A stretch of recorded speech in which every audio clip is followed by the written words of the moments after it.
So when I joined the business, it was 50-50 performance and lifestyle. We wanted to become kind of one of the gang at the top of the mountain. It wasn't who we were. The outdoors is about every day. Put on a pair of shoes and go outside and enjoy the outdoors. Because at the moment, we're almost saying if you want to enjoy the outdoors, you've got to go to a mountain somewhere. And that's quite a barrier for the vast majority of consumers. Where for me, the opportunity is, it's not outdoors.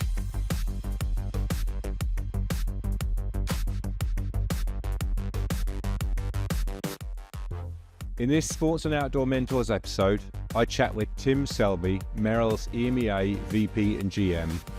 Tim has over 25 years of sales and marketing experience in the sports and outdoor industry.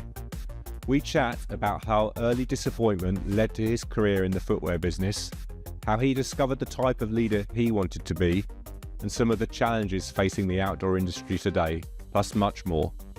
I hope you enjoyed the episode. If you do, please like and comment, and if you haven't already, please subscribe. So, Tim, maybe before we get into kind of the meat of your career and how you got to where you are today leading the Merrell business for Europe, what would you like actually the audience to get out of this discussion today maybe? Yeah, I think from my side, there's probably two areas I'd like to discuss or kind of to talk through. I think the first one is, the learnings I've had around leadership over the years. Some of the good things and the bad things that, have shaped how I kind of, I think I lead my team these days. And then the second area, I think is around the outdoor industry and our perceptions and our thoughts and, maybe some ideas that, we think we should be pushing a different agenda, to kind of make the outdoors a slightly different place than it is currently. And I think, if we got into those two topics and kind of, maybe got a few kind of interesting ideas out of that, then that would be, would be a big positive to come out of this. Brilliant. Well, I'll make sure that we do that then. But before we get to those points then, let's go all the way back somewhat 28 or 30 years ago maybe. So you finish university, you graduate, I think, with business and marketing degree, if I remember well. And I think in that when you graduated, you had your heart set on a marketing role with one of the big FMCG brands, so Coke or whatever it might have been. And I think you went through a very kind of long and arduous process of applying for, I don't want to exaggerate, but that's a lot, and maybe you can clarify what a lot is of roles, and we're not at that time successful to that, and actually your first, let's say, entry into the industry, which you've been in now, like I said, 28, maybe 30 years, was actually in a sales role with Hi-Tech. So I'm interested, first of all, about that process that you went through of all those different applications and how you kind of stayed motivated and driven to kind of still achieve that, but also that shift, that kind of pivot into sales as that kind of entry point into Hi-Tech and into the industry. Yeah. So I think, I'd come out from university. I'd then done a year actually in sales for Shipham's Paste for a year whilst I waited for a friend of mine that we were going to go off traveling for a year. So we then went off, did the round the world trip for 18 months, which was amazing because I'd come from, this cosseted life in the UK and suddenly went out and had, that adventure that, opened my eyes to a very different world to the one I knew. So I'd come back with a lot of learnings from that and was expecting to kind of, come back with, these life experiences, a good 2-1 in my business studies and marketing degree, to, as you say, this dream job where I was going to work on one of the A-lister, FMCG brands and, build this business and, Mars Bars or Lucasade or the brand new variant of X, Y, and Z to bring that into the market. But when I returned, it was tough economic time, and I applied for those roles, and letter after letter after letter went out, and the feedback I was getting because of that assistant of the assistant of the assistant, they could get 3 years experience just because that was the nature of the employment situation. So I think I must have sent out, I don't know, 100 to 150 letters to, all kinds of organizations, kind of, for all kinds of, junior marketing jobs. And I felt, with my resume of having worked in industry, decent degree, I would be, suitable for one of these things. And I just got knockback after knockback after knockback. And, my father, who, was a management consultant, we kind of sat down and, kind of spoke about it. And he said, maybe you need to think about this, in a different way. You've got to go out and get experience. You've done, you did some sales whilst, before you went to kind of earn some money, but actually, I did pretty well at it. And he said, maybe use that as an entry to get into the organization. And then, good learning from it. Once you're in an organization and you prove yourself, then, you tell HR, you tell your manager, you tell, that my dream is to move in, my career in this direction. And then, that opportunity comes. And, after another, 25 rejections, then, I think that resilience and adaptability, that was the place to go. I mean, I wanted to, FMCG was where I started, but actually, I've got a very strong, sports background, outdoor background, that was my life growing up. And, that high-tech, job, came on board. And, we were taking over from a group of agents, brand new sales team. And, I moved into that role. And, there's kind of, there's quite a few of those vanguards who I still, know around the industry today who've all progressed up, within our industry. And learn a lot there and kind of built there. And so I did, I think it was 18 months to 2 years, in that sales role. And then, as my father had predicted, I did a good job. I put forward that, my interest was to move into that marketing department. And, I duly, applied for a role and, won it after that period of time. So, I think that learning is there that, sometimes route A is not available to you, but actually you can go B and then back to A, it is still achievable. So, don't lose sight of your goals if you can't go straight there. I think, there's always routes to kind of get to where you want to go. Yeah, absolutely. Absolutely. And so what is it? Obviously, I know you studied it, but what was it about marketing in those early days that was so clear in your mind that, okay, that's what you wanted to do? I think it's that opportunity to build a product or build a brand. That is actually, and still today, that is, that is, that passion to, putting it back to the simple, 4 Ps, the, promotion, et cetera. No, that I love. How do you really take a product to market? How do you define that strategy? How do you pull all the elements of the business together to go out and make a success for your business? And it feels that, kind of marketing, along with the other, but it's at the core of, of what you do. And if you have a strong brand, strong marketing strategy, then that is, tantamount to driving, a successful business. Of course, there's, much more to it than that, but that was at the heart of it, the love of kind of, building that kind of brand product marketing strategy. Okay, interesting. And did those 18, 24 months in sales and high tech, were you able to take anything away from that role that then helped you in either that's next role at high tech or even further on later on in your career? I think it was actually massively important, and I think it's actually shaped a lot of the person and the brand person that I was, because I have seen in my career that you get those brand people and they're so pure white that, this is my brand and it has to be done absolutely purely to the letter. Whereas actually there's a grey world out there. And, yes, you want to drive your brand and be as pure to your brand as you can be. But actually, sometimes to deliver the commercial needs of a business, as a brand marketeer, you need to be able to see grey. And, you don't want to see black because, then you're making maybe damaging decisions for your brand. But at times, you need to be as flexible as, the sales team or anybody else within that. And then I think just seeing it from the seller's point of view, what have they got to, what do they see? What does the buyer say to them? So what is your communication? What are the packages you're putting together that allows to make their life, so much easier? Because that's your, unless you're going to, we do direct to consumer, but certainly back then it was pretty much, you always had the filter of the buyer. And therefore, as a marketeer, how am I providing them with the tools to overcome those objections to why they should, stock our collection? And so I think that gave me that insight that I'd been at the coalface.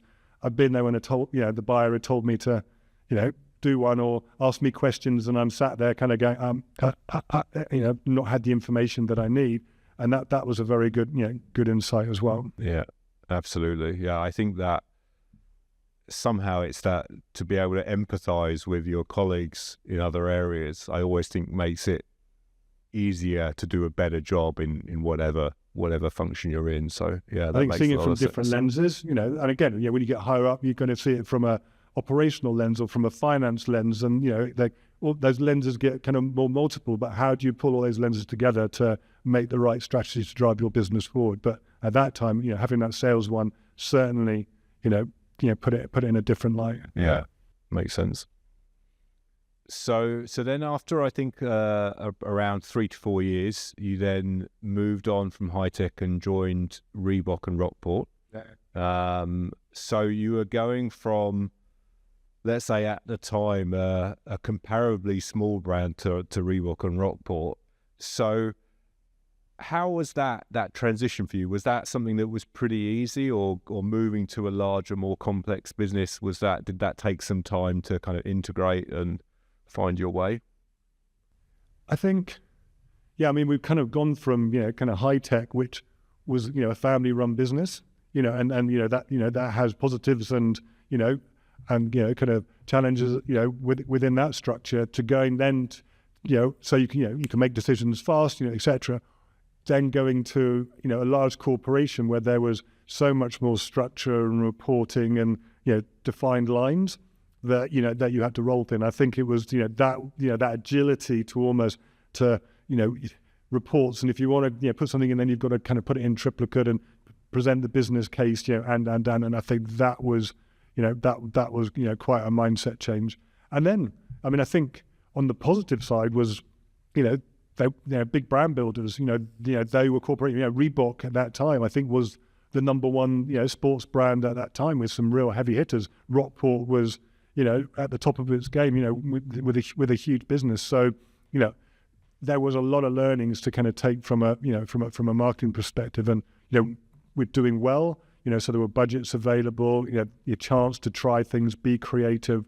So that was, that was a good time. I could kind of go out there and express myself, maybe is the wrong word, but go and try things, spend some money. We did big shops and huge try on promotions and trade marketing campaigns and brand campaigns, which was a big step for me, and working with the bigger media agencies and all those kind of sides. So that was a great way to kind of further build my marketing knowledge and my marketing skills. Yeah, interesting. And so, and I think you were again around 4 years there. So at that point, you're, let's say, 8 years in total within sports and outdoor, and also within footwear as well. And then you moved on to Adidas next. And was that already, were you somehow kind of hooked into the sports and the outdoor world and footwear, or was it just kind of the way it worked out? How do you kind of see that? Was that something quite conscious in your mind? I think I was partly hooked. I've always said, I grew up and, I've done such, tennis, sailing, rugby, and through. So, suddenly I had almost a career and my hobby were being, intertwined, and, and therefore that kind of made the passion. And the other side of it that made me almost not want to go back to FMCG is that FMCG, to kind of turn something, takes a very long time, whereas actually within the outdoor industry or the footwear, everything's moving at a, we're always, on a quarterly basis. We're really looking to almost reinvent our business on a quarterly basis. And that kind of dynamism, I really, really quite enjoyed that, and you and I were talking earlier, talking to that. I like that, whilst the structure of the calendar year is almost the same, you've got to do Q1, Q2, Q3, Q4, actually almost every quarter, every year throws up different opportunities, challenges, and, and that's one of the things that whilst, hard work and, it always keeps you on your toes, I do actually enjoy the kind of the diversity of the, of the whole piece, and I think that's something that's, exciting about the industry that we work in. So he spent 6 years at Adidas, I think, in a few different roles, of which 2 of those were actually based out in Germany at the headquarters. So I wondered, looking back on that experience, what were the surprises, maybe good and bad, about moving from a local or a regional organization to the headquarters, to the global organization? I mean, I think one of the best surprises, which I think Adidas did so well, and I presume still do so well, is how they try and pull from the regions to the center. You could almost, probably gone on a map, closed your eyes and stuck your finger on a map, and you would have found someone within that organization from that country. There was such a, diverse, that, you have people from South America, from Asia, so therefore, when you're trying to drive a global brand, yes, there was still a large portion of Germans there, but there was still so many other voices shaping that point of view. I think that is one of, the successes, for them, and why they keep at the top of their game is they have such a diverse global view coming in. Whereas I think a lot of brands, they set up in X place, and that is dominated by whether that X is, and they don't have enough of that global view to drive truly, global brands. And I think Nike's from what I understand, is the same. It's all about driving the excellence from the regions and encouraging and drawing people into that center. And I think that really then does shape and define a global strategy. Yeah, absolutely. And anything that was maybe surprising in a less positive way? I mean, again, being a Germanic company, there was a lot of structure. It was very structured, and so sometimes to get something done, you had to went through a lot of hoops. Whereas a little bit more, kind of almost the American way of going with a bit of a and let's go for it. I think would have helped as well. Some of it was minutiae to kind of make that decision. But I mean, my experience at Adidas was I think a very positive one, and I think a lot of my leadership learnings came from that time. Okay, so can you expand on that a little bit? What are those things that you kind of remember strongly that you feel had a strong influence on you? Yeah, I mean, I think one of at my beginning time when I was working for Adidas UK, I think I had one of my big aha moments in terms of my leadership. We had a big project that we needed to kind of roll out, and I was put as the lead of that we were looking to put in. It was about 250 shop-in-shops, and they were big ones, kind of 250 square meter into one of a leading sports retailer at that time, and we needed to do it really quickly. It was almost a kind of 6-month, turnaround, which sounds like a long time, but actually when you're trying to work, with the retailer, you've got to try and define the space. You've got to go and find an agency, get the build signed off, and pull that all together. It was a huge undertaking, and I was reasonably new into my career at Adidas that time. This had because of the scale of it, was had visibility quite high up the food chain, and therefore I felt, well, I've got to prove myself here. This is about me, and if I do this, and this is my opportunity to showcase what I could do. And in hindsight, it was about me, and therefore I spent all my time, and I worked and I worked and I worked and I worked, and after kind of 3 months when I look back at it, I pretty much was one turn away from having a breakdown. And I, in those days, you didn't really kind of, talk about those things. But when I look back now at the symptoms I had, was struggling to make a decision, was, et cetera, it was terrible. And, luckily, Christmas came at that time. I had 3 weeks off because it was accrued holiday, because I hadn't taken any holiday because I was working on this project. And those 3 weeks, gave me a chance to recharge myself, but it also gave me a chance to kind of rethink about it. And what I kind of, again, speaking to my father, was, you can't do it all yourself. That's not the sign of a good leader. A good leader is, bringing the team together to do it. And I had a really good team. So, it was madness what I was doing, really, but I got myself that, I'm the person, I've got to prove it. This has been given to me. It's a badge of honor. You've got to go out and achieve this, rather than that's all true, but how you're best going to achieve that is through how you drive and, empower your team to deliver that. And that was, an epiphany in terms of, the best and most successful people are the ones that empower and, and drive the team and give that focus and strategy. And, it took for me almost, ending up in the doctors or in hospital, to kind of realize that. And, that was an important lesson, Yes. Yeah. I mean, it's an all way, the team is so much stronger than I. But I had a project and a health issue that, that bore that out for me. Yeah. Well, it's, I think it's such an important lesson. And I think it's great that you're able and happy to share it today, because as you said, because that must have been 15, maybe more than 15 years ago. So as you said, in those days, certainly that sort of thing was not discussed, I would say, at all, almost, or at least not until it was much too late, when, as you said, you probably would have ended up in hospital.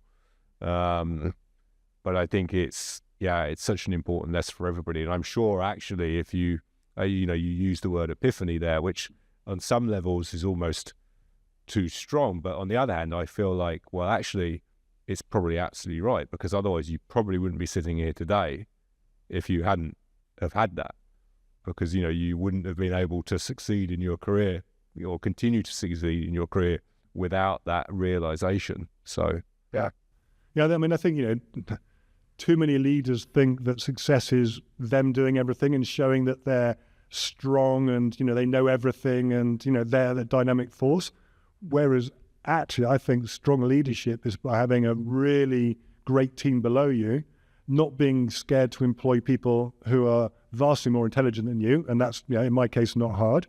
And then, you managing and empowering that team, giving them the space to do that great work, having those discussions, driving that strategic vision, and then allowing, the clever brains that you've got to go out and, and drive that business. And then I think on the other side is to be vulnerable as a leader. I think, too often we don't want to say, oh, I don't know, or I'm not, I haven't got the answer. Well, you can't be the expert on it, or you shouldn't be the expert on everything. And, and therefore, again, that's where you lean on your team. That's where you want their expertise. That's where, you, rather than my way's the right way. No, you want to go and talk to them, get advice from them, and then, make it, rather than you're scared to go and say, actually, I don't know, can you give me your thoughts? Yeah, absolutely. Okay, so let's go back to the time when you were working and living in Germany. When you look back at that experience of working and living in a foreign country, and here I'm not talking about the role as such, but what would you see as the best and the worst things of that experience about having the opportunity to work in another country? I mean, I think, the one that I alluded to before was, the cultural piece, just to kind of see things from a different lens, as I did when I, traveled the world, when I was younger, and that gave me a much wider viewpoint than if I had gone out into the business career with just my limited Southern England point of view. I think this one, again, just being in that maelstrom of people and understanding points of view that you don't get. I think that is, that was such an opportunity that, whereas I, worked in, yes, we'd worked in the UK, and then we actually took on, we took on the Benelux as well. But even within that context, the kind of the different culture, the Dutch, and can be really quite abrupt, whereas the Brits are probably, it's what we don't say that's more important than what we do say, and therefore, there was problems, and at times you had a culture that was kind of, they'll tell you directly what they think versus a culture that almost never tell you what they what we think, and how you had to pull those together. And on both sides, they needed to understand, the nuances of that. And then you multiply that X number of times in a place like that. And it's very interesting in terms of thinking about that dynamic and how you work with different people based on, who they are and the background they've come from. So that, it sounds like then that experience of working in another country was something you really reflect on as being a real positive part of your career. Yeah. I mean, I think the other one was, I was very lucky that I had a couple of A-lister bosses out there. I mean, I'm not going to name names, but, they've gone on to, senior roles within the Adidas business. And therefore, I had very strong mentors and guidance within that. And I had the same actually within, the Adidas, UK business. When I look, again, those, quite a number of the leaders there went on up through the organization to, and I think a lot of, some of the kind of, the best practice that I've taken from it, I've learned from those Adidas days with, the business was a very strong business and, well-run brand. I mean, I remember, a story, when I first, joined there, and I kind of, the power of brand, that I just joined the company and I was out for the day with one of our key account managers to go and see, I won't say which retailer, but again, a major UK sports retailer. And we went into the call and we were presenting the new collection, talking about the business. And this buyer wanted, they segment their collection like, most of us brands do. And this buyer wanted, the product that was, in the segmentation above, where, and no, you can't have it. And this buyer red missed it, completely, furious at this decision. And we got chucked out of the business. And I was sitting there, 2 weeks in the, I'm thinking, oh my golly, we've just been chucked out of this, this retailer, important part of the business. And I looked across and this key account manager was laughing. I was going, what are you laughing at? Thinking, he's lost his mind, he's deranged, because, we've lost X, millions of business. And I said, we've just been kicked out of this, the buyers, He goes, it's fantastic. I'm like, what do you mean it's fantastic? He says, well, that means we're an important part of his business. That means that, he wants the brands. It means our product is hot. And, ultimately, he'll come down and, we'll find a way forward. But, by saying no, actually you're as powerful as by saying yes. And that was one of my learning ones that, to have a strong brand strategy. And again, as much as you can be white to it, will actually make your brands, stronger for the future. And it was strange. It was a moment, stood in front of a retailer, but actually that power to say no was, will at the time you think that that's not the case, but actually in the long term, it does, strive a stronger business. Yeah, absolutely. And I think somehow I think we all know that, but I wonder if the way of the world more recently is it's more and more, people are more and more unwilling or maybe not unwilling, uncomfortable in saying that. I think for most people it's an uncomfortable thing anyway, but I just feel almost culturally these days it's more and more uncomfortable to say no. Or is that my perception? Or I think it's maybe from my side, it's maybe less culturally. I wonder if it's the hangover of COVID, because there was so many problems that, almost all the procedures that we had in place had been turned upside down. And therefore, trying to just deliver product on time or deliver any product at all was a challenge for 12 months, 18 months. And therefore, really you were just trying to keep your business head above water. And therefore by saying no, when you've already said we're going to be late on that, or that's not going to be that, or this is happening there, I think, it was almost just trying to work together with people just to, to keep the business forward. Whereas hopefully, that tail is coming to the end in, kind of 24, 25. And then, touch wood, who knows what could happen next.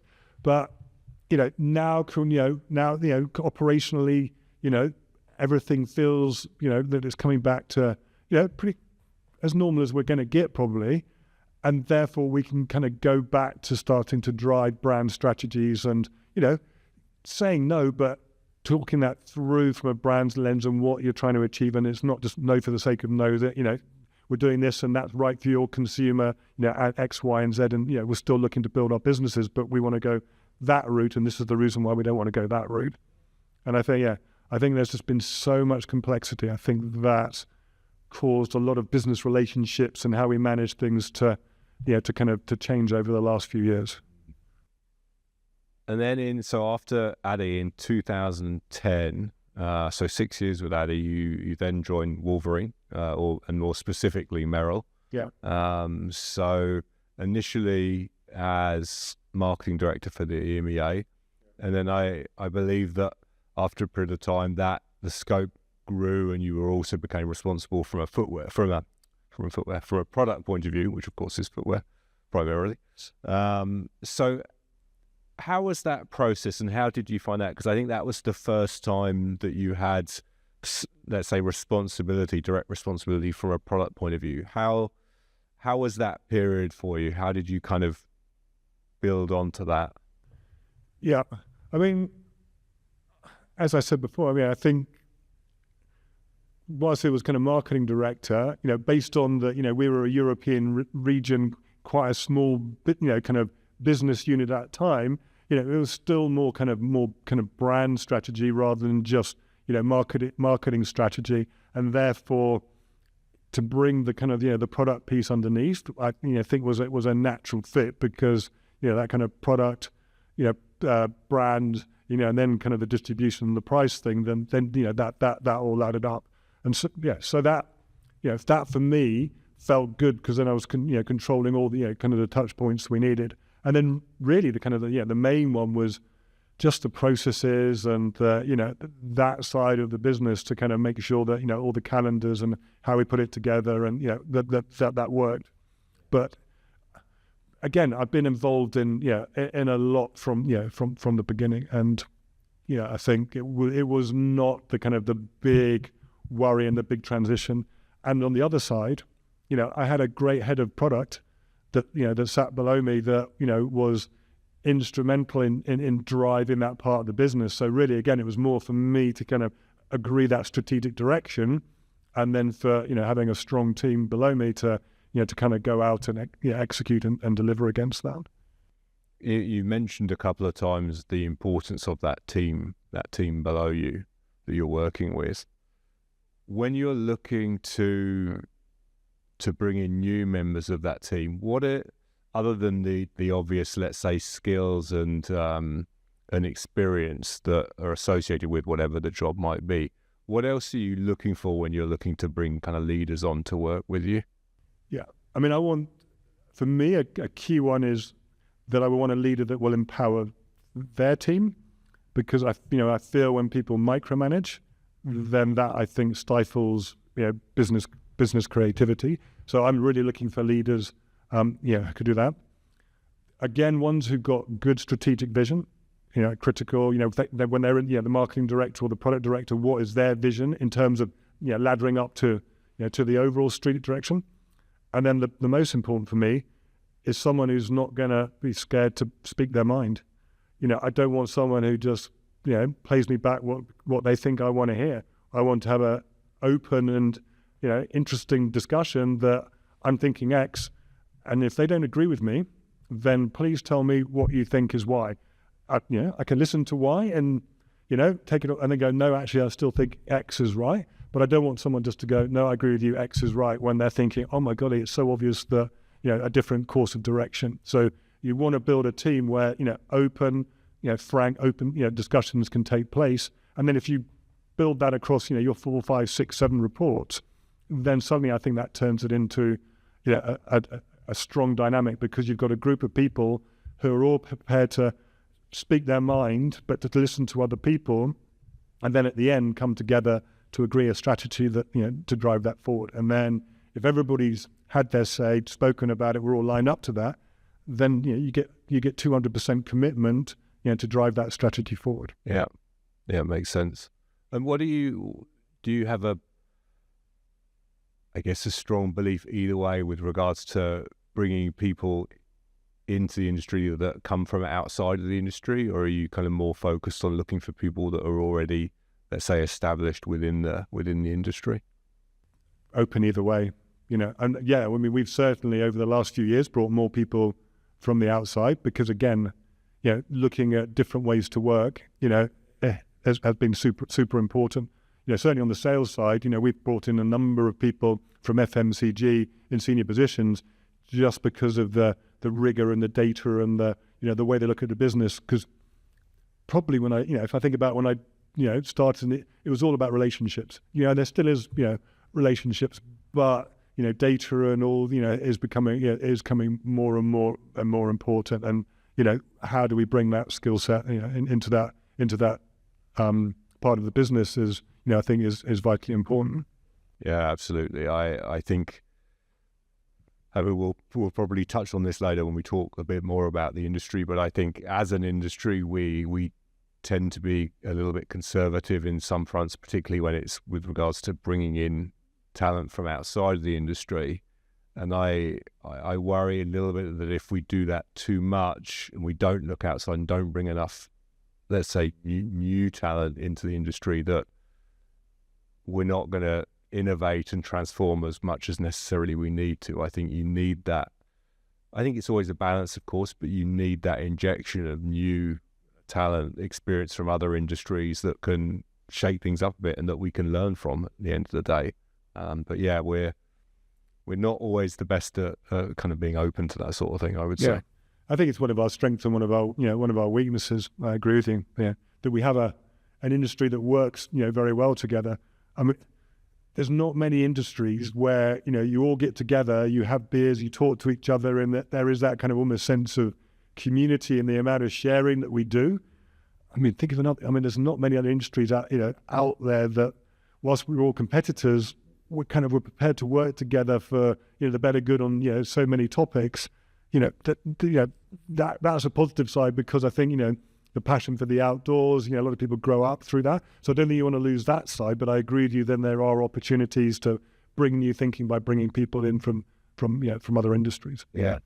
Almost 4 years ago now, you were promoted to your current position, so VP and GM of Merrell for EMEA.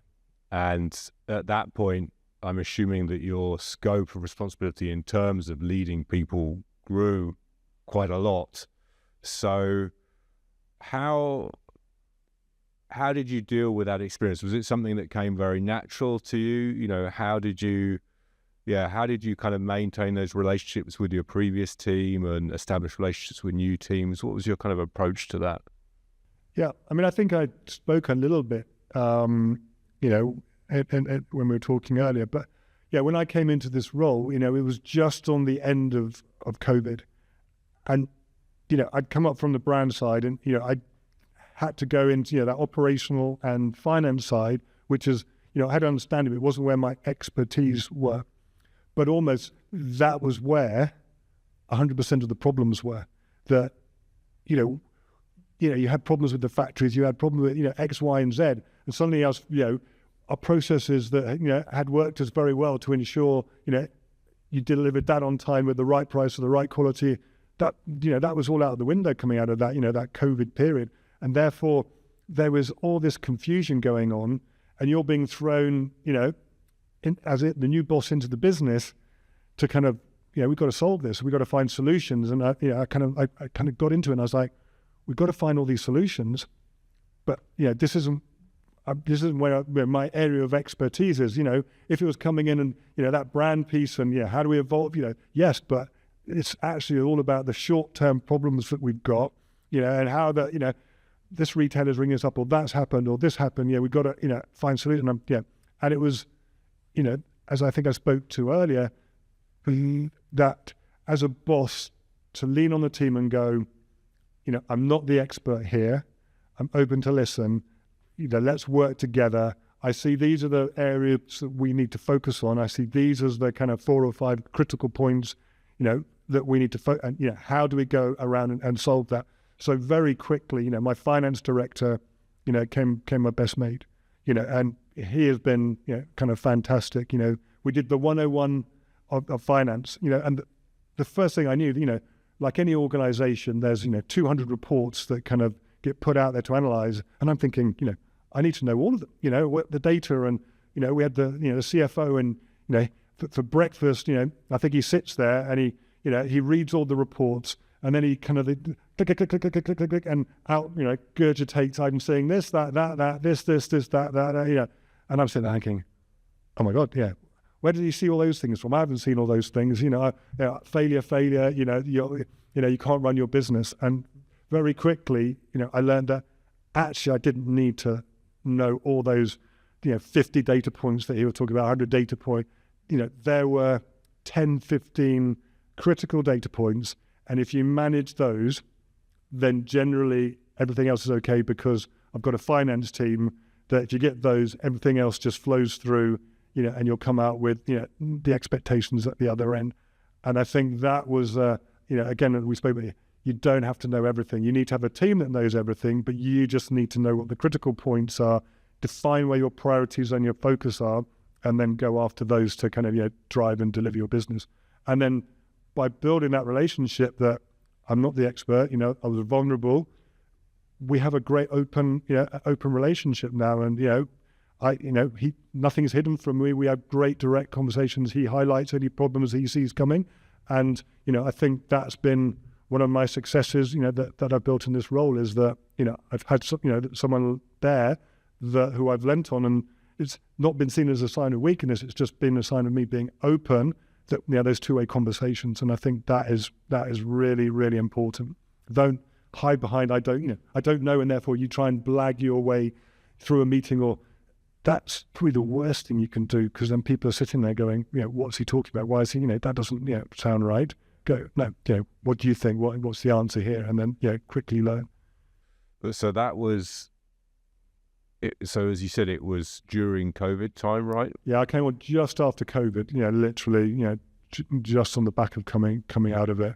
But that then must have made it even more complex, because at that point, obviously, we were all fully remote, and before we started recording, we talked about the fact that I think both of us still very much enjoy that ability to engage with people on a face-to-face basis. So that must have been even more difficult to build those relationships and build that trust with the team, because of the fact that you were remote. Yeah, but I mean, I think, he'd been in the business a few years. So when I was marketing product director, he was finance director. So we'd already kind of, built up a certain, kind of relationship. And I have to say there was which I think was done very well by the Wolverine team here.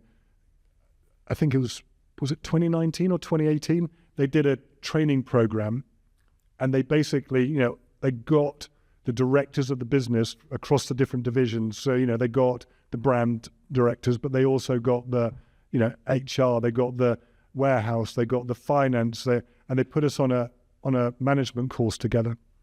And it was a 6-month, course, and we did lots of offsite. Part of it was learning how to, better manage our business, be better leaders. But I think the other piece, which was as important, was those, relationships that we built within that time. That quite a lot of it was us talking about who we were and how we managed people and our hopes and dreams, and probably, so that when we came out of that course, actually I had a, quite a good relationship with, the finance team or the HR, team, because, we'd had that chance in that forum to kind of get to know each other, open each other, and actually have, some quite open and, insightful conversations about, our hopes and dreams and challenges and thoughts, and, how I might manage a marketing team is very different than how you might manage a sales team, or how you manage a customer service team, or, how you'd manage, the warehouse. So, even again, in something like that, you pick up these great tidbits from, managing, different teams with different KPIs and different, challenges within their business. So, I think getting teams to work together cross-functionally and allowing them in certain settings to get to know each other, I think can be, really powerful as well. And, doing it at that direct level, so that, when I look at it 4 years on, God, there's probably 5, 6 of us have all, made that next step up. But because we've built that relationship there, now we're on the European management team, actually there's a lot of openness and collaboration that I think, that helps our business, going forward as well. That, I have a great relationship again with the, the kind of CFO finance, direct lady. So, because, we've had that relationship for kind of 4 or 5 years now. Yeah. Okay.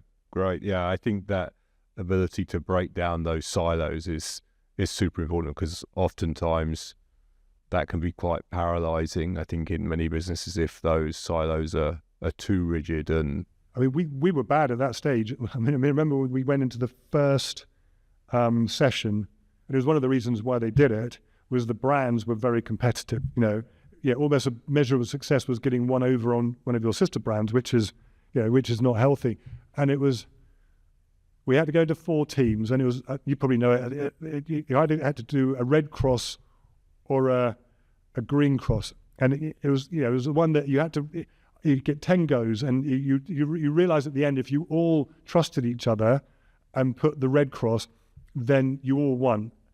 And we went through all 10, and we were still all, I'm not going to do it because I don't want them to win, and I don't want, and we came out, and the guy at the end was like, oh my golly, you guys are, the internal competitiveness of you guys is actually, damaging to your business. And I think, the senior management at the time had seen that. And then, as I said, through the course of those, those 6 weeks, they totally changed the mindset and the thoughts and the collaboration and the way that, we worked together. It wasn't, solved overnight, but it got so much better. And I think that was a big step in why, Wolverine Europe then became a far more powerful and successful business, because rather than trying to work in all these little, diverse brand streams and whatever else that were fighting each other, suddenly it was this collective one team, trying to drive the business forward, and that was very powerful. Yeah, I can imagine. That sounds great. I think I've definitely experienced some situations where we would have benefited from a similar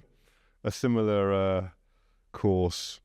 As we've already discussed, you're leading a large business for a big global brand in what I guess is the second largest region for Merrell, I assume. You're a husband, you're a father. We talked about the fact that you travel a lot. So I guess it's 2 questions. The first is, do you feel like you're able to find and maintain some kind of a balance? And I use that word a little bit carefully, but you get the point. And if the answer's yes, how do you do that, I guess? What are your secrets, if you have any secrets that you can share? I mean, I think that, the first one is I'm very lucky. I have a very understanding wife. Luckily, her job and, allow that, she can manage when I'm not around. And strange enough, she probably says it runs more efficiently when I'm, rather when she has a 3rd child at home as well. It's funny, I hear that as well. So, which, is that untrue? Don't know. So, which is one. But I think, I think it is trying to compartmentalize, that piece. And I have, when I'm coming into London, I have about an hour and a half, hour and 40-minute commute, and everybody goes, wow, that must be, really difficult for you. But actually, I find that really good time, because I'm not driving, I'm on the train, and I can, I have my day, which is like most people, is blocked out with meetings, and you're literally going from one topic to the next topic, and by the end of the day you're kind of you're brain dead, but actually you haven't really kind of thought about a lot of what's happened in that day. And that hour on the train is really a good time where I can sit and think, okay, what's happened today, and are there any key things I need to action or think about, or coming up for the next day or in the future. And so having that downtime just to to think through what that is. And then so when I get home, then I'm and as much as possible, and my wife certainly is an advocate of that, and we've been talking as a brand team, should it be 7 o'clock at night, it goes away, and you really shouldn't be looking at your phone at that time of night. And and that's pretty much that's what I do. I'm terrible. I do keep one eye on it, and I say if there is a big problem or is a big need, then send me a Teams or a WhatsApp, because I'm generally not going to to look at my emails. And I think on the other side, I think you've done it and I'll have done it. You look at that email at 10 o'clock at night, and it's the email you don't want to look at 10 o'clock at night. And then all night, it's just going through your mind, and your mind go to sleep. I need to get some sleep, turn off, and and there's nothing you can do about it. So why did you look at it at 10 o'clock at night? Then the following morning you get in, you talk to your team. Oh yeah, we can do that. No problems. And you've been doing round and round and round all night. So I think it comes down to, we're addicted to these horrible little contraptions in our pockets. I mean, we talk about kids, that all the data says don't do it, but actually as adults, I think we're the same, and we need to move away from that. And it's creating a team culture that you say it's okay, not to do that. And then I think the other one for us, being an outdoor brand, is how do you allow people to have outdoor moments? So we just came off a management team at retreat and saying, do you know what? If you want to have a one-to-one and you're with your headphones on, just walking out in the countryside, that shouldn't be frowned upon. If it's during the summer and you want to be sat outside under the, and you're doing your Zoom call, that shouldn't, put anyone because they sat outside, and during the day you should find time to go and have that half an hour, having that hour kind of outside, where you kind of get some fresh air, because we as a brand preach and truly believe that being outside allows you to de-stress, allows you to take that different perspective, and we should build that into the culture, the culture that we have. So I think define those times as much as you can, because there's always where you get your urgents, and then build that into your the culture of your team. But it's got to come from the team that it doesn't want to come from the top down. It's got to be built with an agreement with the team. Okay, look, these are the boundaries. This is what we think is we can achieve while still doing our jobs, and and then we build from there. So looking back, who would you say have been the people that have influenced you the most over your career professionally? Yeah, I mean, I think as I spoke to my father, to begin with, he certainly was that one about flexibility and that resilience, and you can't always go from from A to B, and that certainly worked a couple of times in my careers where the economic one, and then another stage on the personal side where I maybe haven't gone where I wanted to go, and you make that decision, and you're adaptable, and you then go and rebuild again. So I think he was definitely one. I think my regional sales manager at High Tech definitely was a big support, and mentored me a lot when I was initially starting out my sales career there, and he taught me a lot around team. He was a great that team person, and he built the team, and he sheltered us from that piece above, and he was great at recognizing and celebrating, and creating that power and energy from those the remote team that we had then. So I think he was very strong. Marketing director at Adidas UK, he was a very strong kind of brand marketeer, a very clever man. He was always in meetings that we'd be discussing it, and then he'd be one of these people that and kind of sit there and not say anything, and then nut the kind of solution in one sentence, and you'd be sitting there thinking, why didn't I say no? That's obvious. Why didn't I think of that in that that one sentence? It was very absorbing all the information, and then clearly seeing what the route ahead was. So he was that one of listening, and too many people want to be in there and it's their voice, rather than actually sitting back, taking the information, and then make that considered considered strategic move.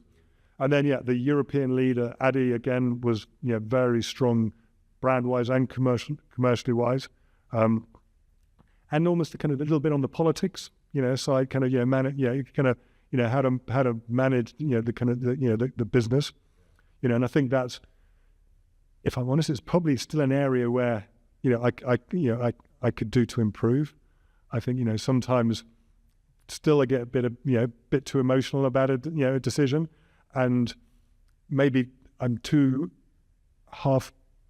the glass half full, and rather than I look at maybe the challenges and the realistic side, rather than actually celebrating all the good stuff that's going on, and then carving out, well, then we need to do X and Y. I start with the challenges on the X and Y, and then kind of almost try and throw in the positivity at the end. And, I need to be, I think, a bit more of that kind of positive, and then, where do we look at the risks, that build around that, and how you then message that upwards. I think, still, when I look at a couple of my other colleagues, do it in a slightly kind of better way than I do.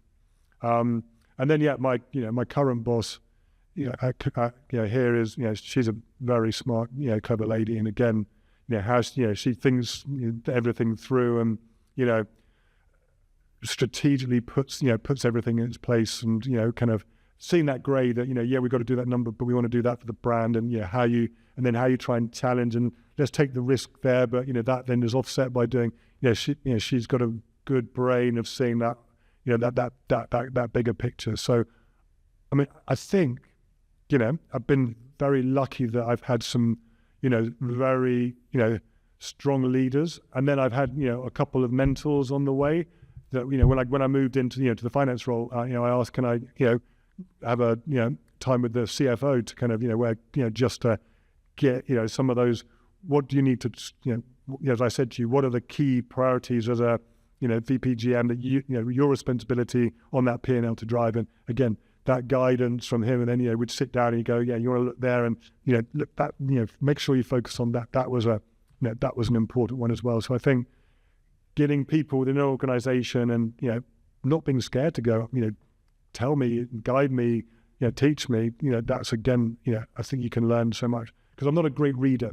Some people, they'll sit there and say, I've read that business management book, and I've read that book, and I've done that book, and that book's defining me. But that's not really been so much. I'm much more that I've learned things by watching and talking, and that's been my route. Interesting. It's you've mentioned the word mentors several times, and it's really interesting there to hear that actually at one point you kind of identified, okay, this is an area of kind of personal development, and you've kind of you've actively sought out someone. Is that something you've done throughout your career, or because I think that's a really good thing, and obviously the podcast is called Sports and Outdoor Mentors, and I believe the power of mentors is very strong, and it's a lot of people are maybe sometimes not sure how to approach getting a mentor. So in that case, you'd really identified this as an area of development, and targeted somebody that you wanted to spend some time with. I mean, I think, advice for people is it's definitely an advantage. And I think, because of the, the chaos, I've lost it, but we just, as I said, hopefully the reset that we go in, I really want to go back to it, but I want to do it the other way, because I think a lot of people are almost scared to ask about mentorship. But I think if it's a good mentorship, the person at the top learns as much as the person underneath, and therefore it's you're understanding what maybe a different generation or a different part of a business is thinking about, and therefore it should be it's not that it's all about the top person giving guidance that way. And of course, that part of what is given, but actually, if you're a good mentor, then you're actually learning and understanding, and maybe getting guidance back, and a different point of view from someone that's maybe in a different part of the business has got and building within that. So I think mentorships, and again, we've been talking about it as a business. We think it's something that we need to accelerate, because one, it allows you to learn about different parts of the business, and two, it kind of develops that that two-way conversation, and it allows that people want to grow their career. That if someone comes X, do you think we should promote them into Y? Well, if I've actually had time as their mentor because they've been seen as one of the the A-listers within the business, then that makes that I'm not doing it from afar thinking, well, I think so. Well, no, I've actually been part of their business life and have a better understanding in how they work and how they tick, and I think that's hugely beneficial to an organization. When you look ahead to the next, 3-5 years, maybe longer, what do you see as some of the challenges that we'll face as an industry? I mean, if I take it from a Merrell lens, for the industry, and maybe I'll allude it to the journey that we've been on over the kind of the last 10 years. So when I joined the business, it was 50-50 performance and lifestyle, And then, the business, changed, and we've got to become we've got to rebase it back in a performance brand. And, we wanted to become kind of one of the gang at the top of the mountain. And, when I look at that, those kind of 3 or 4 years, it wasn't who we were. When I look at back, what Merrell is, when you look at the product, it's out of the box comfort. It's for every day. And so, we did a big consumer insights piece and brand piece, and we came back that, the outdoors is about every day. And as we've built on that, we see and what we see as our differentiator, but I think is really important as an industry is everything is about the mountain, and it's all about the Alps or the Pyrenees or, the Lake District or whatever, where, how many consumers actually go to those places? Is it 5%? And actually from the, again, from the data and research we say, for a lot of people, they find that actually, quite, unnerving. And in a way, yes, it does. It gives you that, your product is born there, and therefore it gives it that performance benefits, because if it can work there, then it can work anywhere. And I agree with that you need some of that to, it's a bit like, the runners or the tennis, you have Federer wearing it because if if he can wear it, an elite athlete, the takedowns, then that works it out. And so we need that with it. But I think we have one voice, which is, the Alps is all about, this almost elite sports in the outdoors, where for me, the opportunity is, it's not outdoors, it's about the outside. And the second you walk outside your front door, then you should be thinking about an outdoor brand. And if I look at the industry, on insulated jackets, the industry has done a great job that, insulated jackets are, everybody wears one, don't they, in the winter, then, that is an everyday, probably backpacks, a similar one that, everybody is prepared, will wear an outdoors backpack. I think the area that hasn't done it well, or we're starting to get there, is outdoor footwear. Because most people, if you say, close your eyes and, tell me what you think of a hiking boot, they'll tell you brown, bulky, and, it's born just for wearing in the mountains, and therefore it's a limited opportunity. So how do we get, and, starting with trail running, because, that run silhouette is, and, there's a couple of our competitors who are doing, very well in that space to kind of build that wider audience off that silhouette. The one area, and of course, Merrell's building into that space as well. But the one area that still hasn't made that is hiking footwear. Hiking footwear is still, or walking footwear is still seen as a product for doing hiking or walking, not for every day. So how do we, as that outdoor industry or out there footwear industry, get that into that, turn outdoors into that, that outdoors. And I think, one is product, but I think two is, how we message ourselves, how we portray ourselves. And on the other side, we did a big research, women in the outdoors.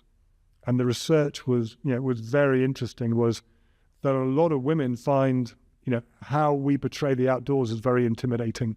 A lot of, the ones we had back was, when I look at, the outdoor industry, it doesn't feel like this is me. And then one I really remember was, it was at UK, and she was a doctor. So, an intelligent lady. And she goes, when I try and buy outdoor footwear, I don't have a clue what product I should buy for what occasion. There is so many, an acronym for, this X, Y, Z. She goes, I am totally bamboozled. You make it so complicated and so difficult, to try and buy anything. And so, I think, how do we overcome, those barriers? And, within Merrell, we've started something called the Women's Hike Club. And it's really, putting together, I think we did, what have we done this year? Nearly 70 of these events across Europe, where we kind of bring kind of 30 to 50 women together, and, we take them out into the outdoors. We have influencers or ambassadors who do that, and they talk through what are the challenges, how do you get into the outdoors? And then we're building up this Facebook community, which after a couple of years now is starting to get to a size where, they're talking to each other, and, now starting to kind of go back out together in those groups, and, it's building, and they're chatting to each other about, any concerns they've had or overcoming things. So, whilst we were the brand, doing that, but now it's starting to kind of build into that community. And I think, how could we build on those kind of things? And, children and education, how do we make it that much more open? Because the outdoors is just going to your local park. It doesn't have to be the outdoors, is the Lake District. Of course, if people can go there, it is magical and it is great. And, there are some amazing charities that do that and, use it to kind of build kids. But then I think in a wider context, how do we, and then that links back to, I think, one of your podcasts around, obesity and, all those pieces that, us as an industry, it's probably the easiest, put on a pair of shoes and go outside and enjoy the outdoors. And and that changes that. But how do we inspire that? Because at the moment, we're almost saying, if you want to enjoy the outdoors, you've got to go to a mountain somewhere. And that's quite a barrier for, the vast majority of consumers. For sure. Yeah, I think it's a strange one because this is something I think the industry's been talking about for a while. But I think we are still seen by many people as quite almost elitist. Certainly, if elitist is maybe too strong a word, certainly maybe not very accessible. Whether it is a gender topic, whether it is a geography topic, a culture topic, a race topic, I think, as an industry overall, we need to, well, we don't need to actually, but I think we should find a way to be more accessible because it's an opportunity. And at the end of the day, if we want to continue to grow, then, I think the growth is going to come from making the brand more accessible rather than getting the 40-year-old white male to buy another £200 pair of Gore-Tex shoes or £500 Gore-Tex jacket or whatever it might be. So yeah, I hope that then, Merrell can be a key driver. But I think on that links journey. back to what you were saying before, that, it's, do you bring people in from the industry or, bringing that new life in? And I think that's the, yes, because if we're honest, a lot of it is, I love skiing, and therefore, I think it's almost my hobby, and therefore, I think a lot of it is, my job, and therefore, as you say, it's the middle-aged, white guy, because that is their job and their hobby, and therefore, that defines the industry rather than, let's go out there and, find more different points of view and different, a more diverse kind of workforce, and and then a wider consumer group than than we currently have. And I think that that is definitely the opportunity for for future growth. Yeah. And from a sustainability perspective, and we know Patagonia and whatever else, but if we're selling more quality products that will last, that have been that have sustainability at their core, because I think the outdoor industry and it's an interesting one that's that's being discussed a lot, is sustainability a differentiator, or is it now just something that you should be doing as an everyday part of your business? And I'm almost there are a few brands there that it is the differentiator, who everything they do is defined by that, but probably the vast majority more is you need to be doing as much as you can, but that isn't your differentiator. The consumer should expects you that you're building just sustainable products into your thing, that you've got electric cars for your sales force, that you don't use single-use plastic within your business. Everything that you can do should already be built in there. And I think that is but then getting more people outdoors, getting more people to be educated to be about the outdoors, and if there's more people passionate about the outdoors, then I think that again, they care about the planet, they care about the outdoors. That is almost sustainability and on that other side. So I think, yes, you've got to do your bit in terms of how you do business, but I think bringing more people into that love of what we do, then that helps accelerate that, that side as well. So I see it being, kind of, two different pieces. What 3 pieces of advice would you give to future leaders of the sports and the outdoor industry? Well, I think they're the ones that that I've spoken about. I think number one, your team and empowering your team is the most critical, and making sure that, get people who are cleverer than you, because, that will stand you in good stead. The mentor one, find good people to learn from, because, they will help, define your career. And, one that we haven't really discussed is, have a clear strategic vision. If you don't know where you want to go, then how can you expect your team to know where you want to go? And again, I think, there's been points with my career where I haven't been, clear, from what we want to achieve. But I think one of the, successes that we've had, within Merrell, within Europe recently, is we've had a very clear goal of what we wanted to do over the last kind of, 3 to 4, probably 5 years, and, as much as we could, we've tried to kind of, follow that lens. And if we hadn't done that, I don't think the business would have been in as good health as it is now, if we hadn't done that. Great. There's 3 really good tips. So last question then. So if today was the last day of your career, Tim, if you were going to hang up your walking shoes, what would your message be to your team?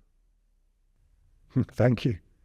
Thank you for making me look great. I mean, that ultimately I come down to, if you have a great team, they make you look great, and, they make your life easy every day. And then it's about celebrating them, not about celebrating yourself.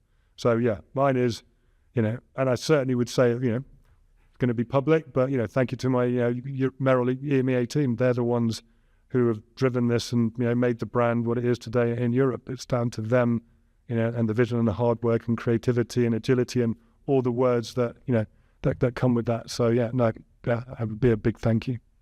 Perfect. Well, that's a great way to end. So thanks very much for your time, Tim, and for being so open and, transparent and authentic. I think the audience will definitely appreciate, and it will resonate with them, I'm sure. So thanks very much for your time, and congrats on everything you've achieved so far. And I look forward to seeing how Merrell continues to develop in the coming years. I hope you enjoyed my chat with Tim. If you did, please like, subscribe, and leave a comment.